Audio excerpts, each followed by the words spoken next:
ಮದುವೆ ಆದ ಹೊಸದರಲ್ಲಿ ನನ್ನ ಹೆಂಡತಿಗೆ ಹೇಳಿದೆ, ಇನ್ನು ಮುಂದೆ ಬೇಕು ನಿನಗೆ ತಾಳ್ಮೆ ಎಂದು. ಅದಕ್ಕೆ ಅವಳು ಹೇಳಿದಳು, ಇನ್ನು ಮುಂದೆ ತಾಳಿ ನನ್ನದು, ತಾಳ್ಮೆ ನಿಮ್ಮದು ಎಂದು. ಈಗ ಹೇಳಿ ನೀವು, ತಾಳ್ಮೆ ಯಾರ ಸೊತ್ತು, ಹೆಣ್ಣಿನದ್ದು ಅಥವಾ ಗಂಡಿನದ್ದು? ನನ್ನ ಹೆಂಡತಿ ಸಹನ 10ನೇ ತಾರೀಕು ಸಂಬಳ ತಂದಾಗ ಅವಳ ಮುಖದಲ್ಲಿ ಇರುತ್ತೆ ಸಹನ. ಅದರಲ್ಲಿ ಒಂದು ನೋಟು ಕಮ್ಮಿ ಆದರೂ ನನ್ನ ಮೇಲೆ ಅವಳಿಗೆ ಅನುಮಾನ. ಅದರಿಂದ ನಾನು ಹೇಳ್ತೀನಿ, ಹೆಣ್ಮಕ್ಳಿಗೆ ತಾಳ್ಮೆ ಅನ್ನೋದು ಹೆಚ್ಚಾಗಿರಬೇಕು ಅಂತ. ಆಲ್ರೆಡಿ ಗಂಡು ಮಕ್ಕಳಲ್ಲಿ ಸಹನೆ ತಾಳ್ಮೆ ಅನ್ನೋದು ಇದೆ ಹೆಚ್ಚಾಗಿ. ಹೆಂಗೆ ಅಂದರೆ, ಬ್ಯೂಟಿ ಪಾರ್ಲರು ನಿಮ್ಮದೆ, ಅಮೆಝಾನು, ಫ್ಲಿಪ್ಕಾರ್ಟು, ಮೀಶೋನು ನಿಮ್ಮದೆ. ಇದಕ್ಕಿಂತ ಹೆಚ್ಚು ಉದಾಹರಣೆ ಬೇಕಾ? ಸಾಲದಕ್ಕೆ ಕೊನೆಗೆ ಝೊಮ್ಯಾಟೊ, ಸ್ವಿಗ್ಗಿ, ಆಮೇಲೆ ಇನ್ಯಾವುದಪ್ಪ ಅದು ಡಾಮಿನೋಸು ಎಲ್ಲನೂ ನಿಮ್ಮದೇ ನೋಡಿ. ಮೊಬೈಲ್ ತಗೊಂಡು ಒತ್ತುತ್ತಾ ಇರ್ತೀರ. ಮೀಶೋದಲ್ಲಿ ಈ ಬಟ್ಟೆ ಹಾಕು ಕಾರ್ಟಿಗೆ, ಝೊಮ್ಯಾಟೊದಲ್ಲಿ ತಿಂಡಿ ಹಾಕು. ಇದನ್ನೆಲ್ಲ ನೋಡ್ಕೊಂಡು ತಾಳ್ಮೆ ಆಗಿರೋದು ಗಂಡು ಮಕ್ಕಳೇ. ಹೆಣ್ಮಕ್ಳಿಗೆ ತಾಳ್ಮೆ ಇಲ್ಲ ಅನ್ನೋದು ನನ್ನ ಅನಿಸಿಕೆ. ರಶೀದ್ ಅವರು ಭಾಳ ಚೆನ್ನಾಗಿ ಹೇಳಿದ್ರು. ಝೊಮ್ಯಾಟೊನು ನಿಮ್ಮದೆ, ಫ್ಲಿಪ್ಕಾರ್ಟು ನಿಮ್ಮದೆ, ಮೀಶೋನು ನಿಮ್ಮದೆ, ಕೊನೆಗೆ ಯಾವುದಪ್ಪ ಡಾಮಿನೋಸು ನಿಮ್ಮದೆ ಅಂತ. ಎಲ್ಲ ನಮ್ಮದೇ. ಆದರೆ ನಿಮ್ಮದು ಇದಕ್ಕೆಲ್ಲ ಒಂದು ಹೆಡ್ ಆಫೀಸ್ ಇದೆ, ಅದನ್ನು ನೀವು ಹೇಳಿಲ್ಲ ನೋಡಿ. ಎಣ್ಣೆ ಅಂಗಡಿ ನೋಡಿ ಇವ್ರದ್ದು, ಗಂಡು ಮಕ್ಕಳದು ಎಣ್ಣೆ ಅಂಗಡಿ. ಇವ್ರಿಗೆ ತಾಳ್ಮೆ ಅನ್ನೋದು ಇಲ್ದಾಗ ಅಲ್ಲಿಗೆ ಹೋಗ್ತಾರೆ. ಅದಕ್ಕೆ ಹೇಳೋದು, ನನ್ನ ಪ್ರಕಾರ ಗಂಡು ಮಕ್ಕಳಿಗೆ ತಾಳ್ಮೆ ಅನ್ನೋದು ಇಲ್ಲ. ನೋಡಿ ಸರ್, ನಾನಿವತ್ತು ಈ ಚೇರ್ನಲ್ಲಿ ಬಂದು ಕೂತಿದ್ದೀನಿ ಅಂದರೆ ಅದು ನನ್ನ ತಾಳ್ಮೆ ಅಲ್ಲ, ನನ್ನ ಗಂಡನ ತಾಳ್ಮೆ. ಆಯಿತು ಹೋಗಿ ನೀನೇನಾದ್ರು ಸಾಧಿಸ್ಬಾ ಅಂತ ಕಳಿಸಿದ್ದಾರೆ ನನ್ನ. ಇದಕ್ಕಿಂತ ಒಳ್ಳೆ ಉದಾಹರಣೆ ಬೇಕಾ? ಕಳಿಸಿಲ್ಲ ಅಂದರೆ ನಿನ್ನ ಗಂಡನ ನಿನ್ನ ತಾಳ್ಮೆಯಾಗಿ ಇರಕ್ಕೆ ಬಿಡ್ಬೇಕಲ್ಲ, ಅದಕ್ಕೆ ಕಳಿಸಿದ್ದಾರೆ, ಗೊತ್ತು ಅವರಿಗೆ. ಈಗ ಸರ್, ನಾವು ಹೆಂಗಸ್ರು ಹಬ್ಬ ಅಂದರೆ ಮಾಡಿದ್ರೆ ಏನು ಮಾಡ್ಬೋದು?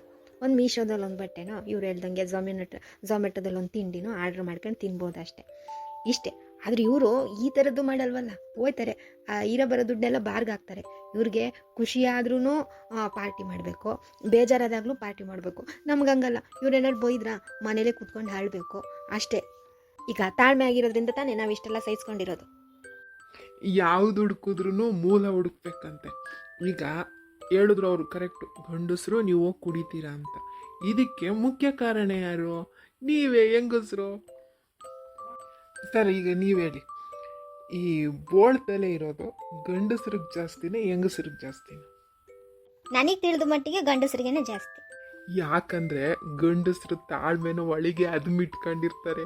ಎಲ್ಲದಕ್ಕೂ ತಾಳ್ಮೆ, ಯಾವುದಕ್ಕೂ ಟೆನ್ಷನ್ ಮಾಡ್ಕೊಳ್ಳಂಗಿಲ್ಲ. ಮಾಡ್ಕೊಂಡ್ರೆ ಒಂದು ರಾಮಾಯಣ ಸ್ಟಾರ್ಟ್ ಹೋಗುತ್ತೆ. ಯಾಕಪ್ಪ ನಮಗೆ ಬೇಕು, ತಾಳ್ಮೆ ಆಗಿದ್ಬಿಡೋಣ ಅಂತಂದ್ಬಿಟ್ಟು ತಾಳ್ಮೆ ಆಗಿರ್ತಾರೆ. ಅದಕ್ಕೆ ಅವ್ರು ಕೂದಲು ಉದ್ರೋಗಿರ್ತದೆ. ಬೇಕಾದ್ರೆ ಈಗ ಇವ್ರನ್ನ ಇರೋರನ್ನೇ ಕೇಳೋಣ ನೋಡಿ ಸರ್, ನಿಮ್ಮ ಕೂದಲು ಯಾವಾಗ ಉದ್ರೋಗಿರೋದು? ನನ್ನ ಕೂದಲು ಮದುವೆ ಆಗೋ 1 ವರ್ಷಕ್ಕೇ ಉದ್ರೋಗೈತೆ. ನೋಡಿದ್ರ ಸರ್, ನಿಮ್ಗೆ ಅಲ್ಲೇ ಉತ್ತರ ಸಿಕ್ತು. ಯಾವಾಗ ಇವ್ರ ಹಿಂದೆ ಒಂದು ಹೆಣ್ಮಕ್ಳು ಬರ್ತಾರೆ ಆವಾಗ ಶುರು, ಅಲ್ಲಿಂದನೇ ತಾಳ್ಮೆನ ನೀವು ಹೇಳಿದ್ರಲ್ವಾ, ತಾಳಿ ನಂದು, ತಾಳ್ಮೆ ಇನ್ಮೇಲೆ ನಿಮ್ಮದು ಅಂತ. ಆ ಥರ ಆಗೋಗುತ್ತೆ ಜೀವನ. ಪಾಪ ನೋಡಿ, ಮದುವೆ ಆಗಿ 1 ವರ್ಷಕ್ಕೇ ಬೋಳ್ತಲೆ ಆಗೋಗ್ಬಿಟ್ಟೈತೆ ಅವ್ರಿಗೆ. ನೋಡಿ, ಈ ಕೂದಲು ಉದುರೋಗೋಕ್ಕೂ ಅವರ ಒಂದು ಇದಕ್ಕೂ ಸಂಬಂಧ ಇಲ್ಲ. ಯಾಕಂದರೆ ಮನುಷ್ಯನಿಗೆ ವಿಟಮಿನ್ ಕಮ್ಮಿ ಆದಾಗ ಉದುರುತ್ತೆ. ಅದಕ್ಕೂ ಇದಕ್ಕೂ ನಾವು ಟ್ಯಾಲಿ ಮಾಡೋಂಗಿಲ್ಲ. ಎಲ್ಲರ ಮನೆಗಳಲ್ಲಿ ಬೆಳಗ್ಗೆ ನಡೆಯುವಂಥ ವಿಚಾರಗಳು ಗೊತ್ತಿದೆ, ಎಲ್ಲರಿಗೂ ಗೊತ್ತಿರುತ್ತೆ. ಯಾರ ಮನೆಗೆ ಬೇಕಾದ್ರೆ ಕಿವಿ ಕೊಟ್ಕೇಳಿ. ಟವಲೆಲ್ಲೇ, ಆ ಫೋನ್ ಎಲ್ಲಿಟ್ಟೆ, ಆ ಬಟ್ಟೆ ಎಲ್ಲಿಟ್ಟೆ. ಇವರಿಗೆ ಒಂದು ಬಟ್ಟೆ ಬರೀ ಇಟ್ಕೊಳ್ಳೋಕ್ಕೆ ತಾಳ್ಮೆ ಇರಲ್ಲ, ಒಂದು ಗೊತ್ತಿರಲ್ಲ, ಅದನ್ನು ತಗೊಳ್ಳೋಕ್ಕೂ ತಾಳ್ಮೆ ಇರಲ್ಲ. ಪ್ರತಿಯೊಂದಕ್ಕೂ ಹೆಣ್ಮಕ್ಳು ಬೇಕು. ಹೆಣ್ಮಕ್ಳೇ ಹೆಚ್ಚಾಗಿ ತಾಳ್ಮೆಯಿಂದ ಇರೋದು. ಇವ್ರು ಒಂದಿನ ನಾವಿಲ್ಲ ಅಂದರೆ ಆ ಮನೆಯೂ ನೋಡೋಕ್ಕಾಗಲ್ಲ, ಆ ಸ್ಥಿತಿಲಿ ಇರ್ತದೆ ಆ ಮನೆ. ಇವ್ರಿಗೊಂದು ಚಡ್ಡಿ ಸಮೇತ ಇಟ್ಕೊಳಕ್ಕೆ ಗೊತ್ತಿರಲ್ಲ, ಅದನ್ನು ಸಮೇತ ನಾವೇ ಹೆಣ್ಮಕ್ಳೇ ರೆಡಿ ಮಾಡಿ ಕೊಟ್ಟರೆ ಹಾಕೊಂಡೋಯ್ತಾರೆ, ಇಲ್ಲ ಅಂದರೆ ಅದು ಇಲ್ಲ. ಈಗ ಸರ್, ನಾವು ಆರಾಮಾಗಿ ಮನೆ ಒಳಗೆ ಕೂತ್ಕೊಂಡು ಆರಾಮಾಗಿ ಬೆಳಗ್ಗೆ ತಿಂಡಿ ತಿನ್ಕೊಂಡು ಮಧ್ಯಾಹ್ನಕ್ಕೆ ಒಂದಷ್ಟಿಷ್ಟು ಅಡುಗೆನ ಮಾಡಿ ಸಂಜೆ ಆರಾಮಾಗಿ ಕೈಕಾಲು ಮುಖ ಎಲ್ಲ ತೊಳ್ಕೊಂಡು ಪ್ಯಾರೆನ್ ಲವ್ಲಿ ಹಾಕ್ಕೊಂಡು ಟಿ ವಿ ಮುಂದೆ ಕೂತ್ಕೋತೀವಿ. ಯಾವ ಧಾರಾವಾಹಿ, ಈಗ 6 ಗಂಟೆಯಿಂದ ಧಾರಾವಾಹಿ ಶುರು ಮಾಡಿದ್ರೆ 10 ಗಂಟೆವರೆಗೂ ನೋಡ್ಕೊಂಡು ಆರಾಮಾಗಿರ್ತೀವಿ. ಸರಿನಾ? ನಾವು ಆರಾಮಾಗಿರ್ತೀವಿ. ಪಾಪ ಇವರು ಹೊರಗಡೆ ಎಲ್ಲ ಕೆಲಸ ಮಾಡಿ ಗಂಡಸರು ದುಡ್ಕೊಂಡು ಮನೆಗೆ ಬರಬೇಕು. ಸರಿನಾ? ಬಂದಾದ್ಮೇಲೂ ಆ ತಾಳ್ಮೆ ಜೊತೆಗೇ ಅವ್ರು ತಗೊಂಬರೋದು. ಯಾಕೆಂದರೆ ನಾವು ಬೆಳಗಿಂದ ಅಷ್ಟೊತ್ತು ಆರಾಮಾಗಿದ್ರೂ ಅವ್ರು ಏನಾದ್ರು ಒಂದು ಕೇಳಿದಾಗ ಇರ್ರಿ ಅದೇನು ಅರ್ಜೆಂಟ್ ಮಾಡ್ತೀವಿರಾ ಅಂತ ನಾವೇ ಕೂಗಾಡೋದು. ಸರಿನಾ? ಅದು ಬಿಟ್ಟರೆ ಅವ್ರು ಕೂಗಾಡಲ್ಲ. ಪಾತ್ರೆನ ದಬ್ಬಾಕ್ತೀವಿ ಅಲ್ಲಿ ಇಲ್ಲಿ ಏನಾರು ಒಂದು ಹೇಳಿದ ತಕ್ಷಣ ಅಷ್ಟು ತಾಳ್ಮೆ ನಮಗೆ ಬೆಳಗ್ಗೆಯಿಂದ ಸಂಜೆವರೆಗೂ ನಮಗೆ ಮನೇಲಿದ್ರೂ ಆ ತಾಳ್ಮೆನ ನಾವು ಕಲಿಯೋಕ್ಕಾಗಲ್ಲ. ಅವರು ಸಾಕಾಗಿ ಬಂದಿರ್ತಾರೆ. ಗಂಡಸರಿಗೆ ತಾಳ್ಮೆ ಇಲ್ಲ ಅನ್ನೋ ವಿಚಾರ ನಾನೀಗ ಹೇಳ್ತೀನಿ ನೋಡಿ. ಈಗ ಜಾಸ್ತಿ ಬೇಡ. ನನ್ನ ಹೆಂಡತಿ ಒಂದಿನ ನನ್ನ ಮಗನ ಬಿಟ್ಬಿಟ್ಟು ಹೋದ್ಲು ನನ್ನ ಜೊತೇಲಿ. ರೀ ನೋಡ್ಕೊಳ್ರಿ ಮಧ್ಯಾಹ್ನವರೆಗೂ ಸ್ವಲ್ಪ ಕೆಲಸ ಇದೆ ಅಂತ. ಮಧ್ಯಾಹ್ನದವರೆಗೂ ಅಲ್ಲ, ನನಗೆ 10 ನಿಮಿಷಕ್ಕೇ ತಲೆ ಕೆಟ್ಟೋಗಿತ್ತು. ಅವ್ರ ತಾಳ್ಮೆಗೆ ನಿಜವಾಗ್ಲೂ ನಾವು ಕೈ ಮುಗಿಬೇಕು ಅಂತ ಆವಾಗಲೇ ನನಗೆ ಗೊತ್ತಾಗಿದ್ದು. ಮಗನ ಸ್ನಾನ ಮಾಡಿಸ್ದೆ. ಅಪ್ಪ ಕೆಂಪು ಶರ್ಟ್ ಬೇಕು ಅಂದ, ಆ ಕೆಂಪು ಶರ್ಟ್ ತೆಗೆದೆ. ಅಪ್ಪ ಇದು ಉದ್ದ ಆಯ್ತೈತೆ, ಆ ಕಪ್ಪುದು ಕೊಡು ಅಂತಂದ, ಆ ಕಪ್ಪುದು ಕೊಟ್ಟೆ. ಅಪ್ಪ ಇದು ಗುಡ್ಡ ಆಗಿತ್ತೈತೆ, ಆ ಬಿಳಿದು ಕೊಡು ಅಂದ, ಆ ಬಿಳಿದು ಕೊಟ್ಟ. ಕೊನೆಗೆ 4 ಕೊಟ್ಬಿಟ್ಟು ಕೂರಿಸ್ದೆ. ಅರ್ಧ ದಿನ ಅಲ್ಲ, ಅರ್ಧ ಹೊತ್ತಿಗೆ ನನಗೆ ತಲೆನೋವೇ ಬಂದೋಗಿತ್ತು.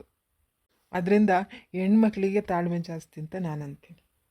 ಸರ್, ಮದುವೆ ಮುಂಚೆ 1-2 ಮನೆಗೆ ಹೆಣ್ಣು ನೋಡೋಣ ಅಂತ ಹೋದೆ. ನನ್ನ ಹೆಂಡತಿ 3ನೇ ಅವಳು. ನೋಡಿ ಬಂದಳು, ಜ್ಯೂಸ್ ಕೊಟ್ಲು, ಖುಷಿ ಆಯಿತು. ಆಮೇಲೆ ಇಲ್ಲ ನೀವು ತಿಂಡಿ ತಿನ್ನಲೇಬೇಕು ಅಂತ ಆಟ ಮಾಡೋದು, ಇಲ್ಲ ನೀವು ತಿನ್ಕೊಂಡು ಹೋಗಲೇಬೇಕು ಅಂತ. ಭಾಳ ಖುಷಿ ಆಯಿತು. ಹುಡುಗಿಗೆ ಎಷ್ಟೊಂದು ಸಭ್ಯತೆ ಇದೆ. ಸರಿ ಅವ್ರಿಗೆ ಯಾಕೆ ಬೇಜಾರು ಮಾಡೋದು ಅಂದ್ಬಿಟ್ಟು ಸರಿ ಆಯಿತು ಹಾಕ್ಕೊಡಿ ಅಂತಂದೆ. 1 ಟ್ರಿಪ್ ಹಾಕ್ಕೊಟ್ರು, ತಿಂದೆ. ಹೊಟ್ಟೆ ತುಂಬೋಗಿತ್ತು. 2ನೇ ಟ್ರಿಪ್ಪಿಗೆ ತುಂಬ ಬಲವಂತ ಮಾಡಿದ್ರು, ಇಲ್ಲ ತಿನ್ನಲೇಬೇಕು. ನಾನು ಅವಳ ಗುಣ ನೋಡಿನೇ ಸುಸ್ತಾಗಿ ಹೋಗ್ಬಿಟ್ಟು, ಇದೇನಪ್ಪ ಇಷ್ಟೊಂದು ಇವತ್ತಿನ ಕಾಲದಲ್ಲಿ ಇಷ್ಟೊಂದು ಇದು ಅಂದ್ಬಿಟ್ಟು ಸರಿ ಹಾಕಿ ಅಂತ ಅಂದೆ. 2ನೇ ಟ್ರಿಪ್ಪು ತಂದು. 3ನೇ ಟ್ರಿಪ್ಪಿಗೂ ತಗೊಂಬಂದ್ಲು, ಇಲ್ಲ ದಯವಿಟ್ಟು ಬೇಡ ಸಾಕಾಯಿತು ಅಂತ ಅಂದೆ. ಆಮೇಲೆ ಈ ಹುಡುಗಿನ ಭಾಳ ಖುಷಿ ಆಯಿತು. ಮನೇಲಿ ಬಂದ್ಬಿಟ್ಟು ಅಂದೆ, ನನಗೆ ಹುಡುಗಿ ಭಾಳ ಇಷ್ಟ ಆಗಿದ್ದಾಳೆ, ನಾನು ಆದರೆ ಇದೇ ಹುಡುಗಿನ ಮದುವೆ ಆಗೋದು ಅಂತ ಅಂದ್ಬಿಟ್ಟು. ಆಮೇಲೆ ಹಿಂಗೆ ಮದುವೆ ಆಯಿತು. ಮದುವೆ ಆಗಿ ಒಂದು 15 ದಿನ ಆಯಿತು. ಉಪ್ಪಿಟ್ಟು ಇಷ್ಟು ಮಾಡಿದ್ಯಲ್ಲ, ಇನ್ನೊಂಚೂರು ಹಾಕೆ ಅಂದೆ. ಇರೋದೇ ಅಷ್ಟು, ಆದರೆ ತಿನ್ನಿ, ಇಲ್ಲಾಂದ್ರೆ ಹೋಗಿ ಹೋಟ್ಲಲ್ಲಿ ಹೋಗ್ತೀನಿ, ಇಷ್ಟೇ ಮಾಡಿದ್ದು ಅಂತ ಅಂದ್ಲು. ನನಗೆ ಫುಲ್ ಶಾಕು. ಇದೇ ನಾನು ನೋಡಿದ ಹುಡುಗಿನೇನೋ ಇವಳು ಅಂತ ಅಂದ್ಬಿಟ್ಟು. ಆಮೇಲೆ ಕೇಳಿದೆ ನಾನು, ಅಲ್ಲ ಕಣೆ, ಮದುವೆ ಮುಂಚೆ ನೋಡೋಕ್ಕೆ ಬಂದಾಗ ಆ ಚಿತ್ರಾನ್ನ ತಿನ್ನಿ ಅಂತ ಆಗ್ತಿದ್ದಲ್ಲ ಅಂತ. ಅದಕ್ಕೆ ಅವಳು ಅಂದ್ಲು, ಅದಾ ಅಮ್ಮ ರಾತ್ರಿ ಹೆಚ್ಚಾಗಿ ಮಾಡಿದ್ಲು, ಇನ್ನು ಮಧ್ಯಾಹ್ನ ಕಳಿಸ್ತೋಗುತ್ತೆ ಅಂದ್ಬಿಟ್ಟು ಆ ಥರ ತಿನ್ನಿ ಅಂತ ಇದು ಮಾಡಿದೆ. ನೀವು ಅದೇ ಟೈಮಿಗೆ ಸರಿಯಾದ ಬಕ್ರ ಬಂದಿದ್ರಿ, ಹೆಂಗೋ ಅವತ್ತಿನ ದಿನ ನಮ್ಮ ಮನೇಲಿ ಅನ್ನ ಖಾಲಿ ಆಯಿತು ಅಂದ್ಲು. ಅಲ್ಲೇ ನೋಡಿ ನಿಮಗೆ ಗೊತ್ತಾಗೋಯ್ತು ತಾಳ್ಮೆ ಇಲ್ಲ ಅನ್ನೋದು. ನೀವು ಆ ಮೊದಲನೇ ಹುಡುಗಿನೋ ಅಥವಾ 2ನೇ ಹುಡುಗಿನೋ ಮಾಡ್ಕೊಂಡಿದ್ರೆ ಆಗೋದು, ಈ 3ನೇ ಹುಡುಗಿನೇ ಯಾಕೆ ನೋಡೋಕೆ ಹೋದ್ರಿ? ಅವಳಿಗೆ ನಾನು 10ನೇ ಹುಡುಗ ಆಗಿದ್ನಲ್ಲ. ಗಂಡ ಹೆಂಡತಿ ಇಬ್ಬರು ಜೋಡೆತ್ತು ಇದ್ದಂತೆ. ಇಬ್ಬರಲ್ಲೂ ತಾಳ್ಮೆ ಅತಿ ಮುಖ್ಯ. ಹೆಂಡತಿ ಕೋಪಗೊಂಡಾಗ ಗಂಡನಿಗೆ, ಗಂಡ ಕೋಪಗೊಂಡಾಗ ಹೆಣ್ಣಿಗೆ. ತಾಳ್ಮೆ ಇದ್ದರೆ ಜೀವನ ಸಂಸಾರ ಸುಖಮಯವಾಗಿ ಇರುತ್ತದೆ. ಆದ್ದರಿಂದ ಗಂಡು ಮತ್ತು ಹೆಣ್ಣಿನಲ್ಲಿ ಇಬ್ಬರಿಗೂ ತಾಳ್ಮೆ ಇದ್ದರೆ ಸ್ವರ್ಗಕ್ಕೆ 3 ಗೇಣು. ಇವ್ರಂದ್ರು ಆವಾಗಲೇ ಗಂಡಸರಿಗೆ ಕೂದಲು ಉದ್ರೋಗಿರೋದು ಜಾಸ್ತಿ, ಅದಕ್ಕೆ ಅವರು ಬೋಳ್ತಲೆ ಜಾಸ್ತಿ ಗಂಡಸರಲ್ಲೇ. ಯಾಕೆ ಅಂದರೆ ಅವ್ರಿಗೆ ತಾಳ್ಮೆನ ಒಳಗಿಟ್ಕೊಂಡು ಕೂದಲು ಉದ್ರೋಗಿದೆ ಅಂತ. ಅದು ನಿಮ್ಮ ತಪ್ಪು ಕಲ್ಪನೆ. ತಾಳ್ಮೆ ಯಾರಿಗಿರುತ್ತೋ, ಟೆನ್ಷನ್ ಯಾರಿಗಿರಲ್ವೋ ಅವ್ರಿಗೆ ಕೂದಲು ಚೆನ್ನಾಗಿರುತ್ತೆ. ಅದಕ್ಕೆ ಹೆಂಗಸರಲ್ಲಿ ಕೂದಲು ಚೆನ್ನಾಗಿರುತ್ತೆ. ಅದು ನಿಮ್ಮ ತಪ್ಪು ಕಲ್ಪನೆ. ಅದು ಋಷಿ ಮುನಿಗಳೆಲ್ಲ ಎಷ್ಟೋ ವರ್ಷ ತಪಸ್ಸಿಗೆ ಕೂತಿದ್ರು ನೋಡಿ. ನೀವು ಋಷಿಗಳೇ ಹೆಚ್ಚು ಹೊರತು ಹೆಂಗಸರು ತಪಸ್ಸಿಗೆ ಕೂತಿರೋದು ಕಮ್ಮಿ. ಯಾಕೆಂದರೆ ಗಂಡು ಮಕ್ಕಳಲ್ಲಿ ತಾಳ್ಮೆ ಇರೋದ್ರಿಂದ ಋಷಿಗಳಾದರು. ಅವರಿಗೆ ಕೂದಲು ಉದ್ದವಾಗಿತ್ತು, ಗಡ್ಡ ಉದ್ದವಾಗಿತ್ತು. ಯಾಕಂದರೆ ಅವರಲ್ಲಿ ತಾಳ್ಮೆ ಹೆಚ್ಚಿರೋದ್ರಿಂದ. ಈಗಿನ ಗಂಡಸರಿಗೆ ಇರಲ್ಲ. ಈಗಿನ ಗಂಡಸರನ್ನ ತಾಳ್ಮೆ ಒಳಗೆ ಅದು ಬಿಟ್ಕೊಂಡು ಹೊರಗಡೆ ಕೂದಲು ಹೋಗಿರುತ್ತೆ. ಹೆಣ್ಮಕ್ಳಿಗೆ ಜಾಸ್ತಿ ತಾಳ್ಮೆ ಇರೋದು ಅಂತ ನಾನು ಅಂತೀನಿ. ಯಾಕಂದರೆ ಯಾವುದಾರೊಂದು ಆಫೀಸ್ಗಳಲ್ಲಿ ಹೋಗಿ, ಇಲ್ಲ ರೈಲ್ವೆ ಸ್ಟೇಷನ್ಗಳಿಗೆ ಹೋಗಿ ರಿಸೆಪ್ಷನಲ್ಲಿ ಹೆಣ್ಮಕ್ಳನ್ನೇ ಕೂರಿಸಿರ್ತಾರೆ ರಿಸೆಪ್ಷನಿಸ್ಟಾಗಿ. ಯಾಕೆ ಅಂದರೆ ಅಷ್ಟು ಜನರನ್ನ ಅವಳು ತಾಳ್ಮೆಯಿಂದ ನಿಭಾಯಿಸ್ತಾಳೆ ಅಂತ, ಆ ಶಕ್ತಿ ಅವಳಿಗಿದೆ ಅಂತ ಗೊತ್ತು, ಅದಕ್ಕೆ ಅವಳನ್ನ ಕೂರಿಸಿರ್ತಾರೆ. ಆವಾಗ ಗಂಡಸರು ಅವ್ರನ್ನ ನೋಡ್ಕೊಂಡು ಎದ್ರುಕೊಂಡು ಬರ್ತಾರೆ ಅಂತ.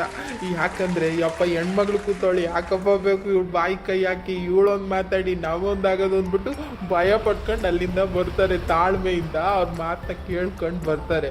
ಅವ್ರು ಏನೇ ಅಂದ್ರೂ ತಾಳ್ಮೆಯಿಂದನೇ ಕೇಳ್ಕೊಂಬರ್ತಾರೆ, ಪ್ರಶ್ನೆ ಮಾಡೋಕ್ಕೆ ಹೋಗಲ್ಲ. ಅದಕ್ಕೆ ಹೆಂಗಸ್ರನ್ನ ಅಲ್ಲಿ ಕೂರಿಸ್ತಾರೆ, ನೋಡಿ ಭಯ ಬೀಳ್ತಾರೆ. ಏನೇ ಆದರೂ ಏನೇ ಹೋದರೂ ತಾಳ್ಮೆ ಎನ್ನುವುದು ಮನುಷ್ಯನ ಸೊತ್ತು. ಗಂಡಿನ ಸೊತ್ತೋ ಹೆಣ್ಣಿನ ಸೊತ್ತು ಅನ್ನುವುದು ಪ್ರಶ್ನೆ ಅಲ್ಲ. ತಾಳ್ಮೆ ಎನ್ನುವುದು ಮನುಷ್ಯನ ಸೊತ್ತು. ಆದ್ದರಿಂದ ಎಲ್ಲರೂ ತಾಳ್ಮೆಯಿಂದ ಇದ್ದರೆ ಸಂಸಾರದಲ್ಲೂ ಕೂಡ ಸಂತೋಷ ನೆಮ್ಮದಿಯನ್ನು ಕಾಣಬಹುದು ಎನ್ನುವುದು ನನ್ನ ಅನಿಸಿಕೆ.